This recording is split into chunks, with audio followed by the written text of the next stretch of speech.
This is Morten from Inkish. We're still here with Best Deal Printing in Toronto, and we are standing in front of this fantastic Lithrone machine from Komori. And of course, we need to talk to the guy that actually signed the deal with Benson, right? Good to see you, Brad. Good to see you, Morten. Comcan. Yeah. Sounds like Komori Canada. Could that be the abbreviation, or? You're smart. We took the two and smashed them together. Yeah, I just got it right. No, so tell me a little bit about the story, because it's an old company, but not that old, right? Yeah, so Comcan was founded in 2012. Most of our staff have roots going back to the other Komori dealer prior to us. Of course, we've grown since then to bring on more, but Komori and MBO is all we do. I've heard that one of the KPIs of buying a Komori machine is it has lower downtime than the competition. Is that just something that people say, or is that actually the truth? No, the proof's in the pudding. I mean, you look around the plant here, and there's a growing number of Komoris versus a competitive piece of equipment in here. And most of that's attributed to the cost of ownership and the cost of running. And I can sit here and tell you this, as long as the day is, how cheap it is to run and how low cost of ownership it is to run.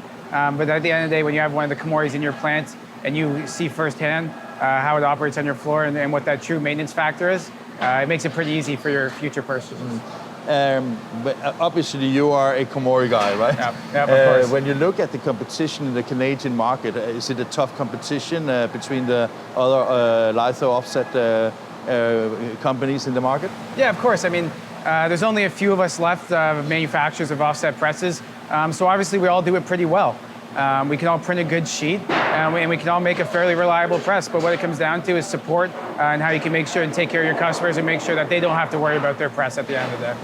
We spoke about yesterday evening when we had dinner a little bit about, because I mean, you're not Komori, but you are Komori, right? Yeah. So what is it that makes Comcan stand out in your view as an agent and representative for Komori?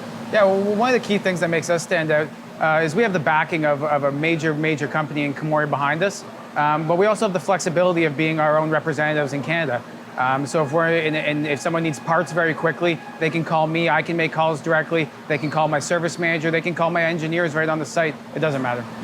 And how much does that actually play a role? Because I mean, right now I think that we are all a little bit more nationalistic than we used to be, right? So does that play a role also to have that organization when you go and visit Canadian printing companies? Yeah, of course. Having the Canadian background definitely helps as well.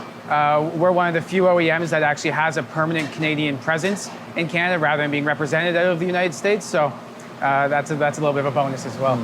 So now we are here at Best Deal Printing in Toronto, and you and I, we have been talking about this machine for a long time, right? Yeah. I mean, how long, we'll talk about the machine in a second, but how long time does it actually take from, let's say, the first conversation you had with Benson till you actually see it on the floor? Yeah, I mean, on a machine like this, there's obviously a lot of moving parts that go into making this all come together. It was about a 4-year process from Benson first approaching me with the needs he needed in his plant and he had a very specific target on when he wanted this press to show up. Based off of when his downtime is and when he was expecting the old press to go out. So we were able to meet that target and deliver a press that improved efficiencies for him. But as you said, it was about 2.5 years from conversation to order to getting the press on the floor. And that is like, you said something that I didn't even think of, Bruce. I mean, because it's not just about signing an order, getting a press delivered. You have an old machine that is taken down. Yep. You have a lot of preparations for the foundation, for I think all the things around the machine that needs to work, right? So it is not as simple as people may think, right? Yeah, and even before that, it starts with, I mean, it's not just another press. Not very many people go, hey, I'd like another press. Here's the order. Best Deal approached me with some needs and some requirements and some deficiencies that they had in their plant, and we were able to put together a package that you see in front of us right now that checked off all those boxes for them.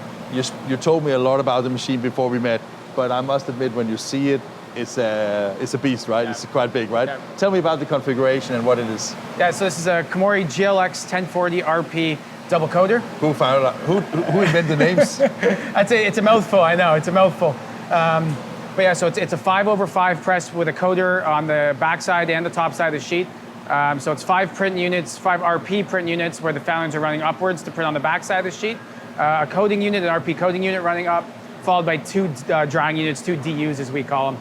The purpose of those DUs is to cure AQ coating on the backside of the sheet. Currently we're running LED coating on the press, but it does have that capability as well.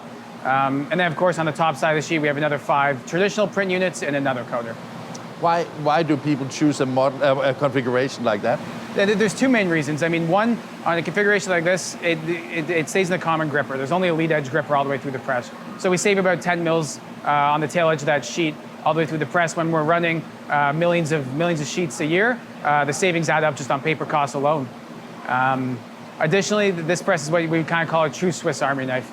Best-Seal can run their general commercial work, they can run their signature, their booklet work, as well as any folding carton work all on this one presser. Yeah, because I was just about to say that, because I mean, when I spoke to Benson, we actually for the most spoke about the commercial job he's doing, but he has also a Bob's Nova card, and he is saying that he has a growing business in packaging. I guess that's also a space where Komori would like to be, right? Exactly, and again, back to the Swiss Army knife of this press, it allows him not only to exceed in the markets he's in now, but also leaves that opening to expand in other markets that he's not currently in. This is the first with this configuration in the world. Yeah.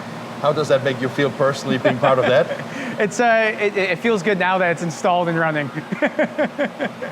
And when you get a machine like this built up again, is that the Japanese that comes and help you doing that, or? Yep, of course. We get a lot of support from Komori in Japan there, as well as Komori America.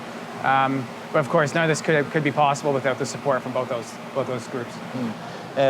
When you have a machine like this and a site like this, obviously Canada is way smaller than the US and other like large markets. Yeah. But is this something you foresee to be an inspiration for other printers in Canada as well? I think so. I think especially in the 4x4 space, the 5x5 application here for Benson's kind of unique to their business.